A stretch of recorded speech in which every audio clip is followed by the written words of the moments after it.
Hi friends, ഇന്നൊരു നാടൻ പയർ വിഴുക്കാണ് ഉണ്ടാക്കുന്നത്. പയർ നീളത്തിൽ ഇതുപോലെ കട്ട് ചെയ്ത് വെച്ചിട്ടുണ്ട്. ഇനി ഗ്യാസിലേക്ക് ഒരു ചെറിയ ഉരുളി വെച്ച് കൊടുക്കുന്നുണ്ട്. ഇനി ഇതിലേക്ക് അരിഞ്ഞു വെച്ചേക്കുന്ന പയർ ഇട്ട് കൊടുക്കാം.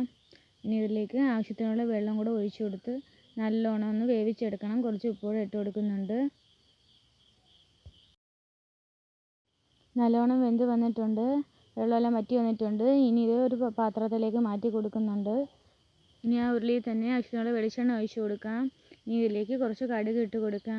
കടുവെല്ലാം പൊട്ടി വന്നിട്ടുണ്ട്. കുറച്ച് കറിവേപ്പില ഇട്ട് കൊടുക്കുന്നുണ്ട്. 2 മുളക് കീറിയത് ഇട്ട് കൊടുക്കാം. ആവശ്യത്തിനുള്ള സവാളയും കൂടി ഇട്ട് കൊടുക്കാം.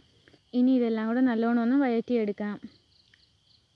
നല്ലോണം വഴന്ന് വന്നിട്ടുണ്ട്. അതിലേക്ക് ഇനി വേവിച്ച് പയർ ഇട്ട് കൊടുക്കുന്നുണ്ട്.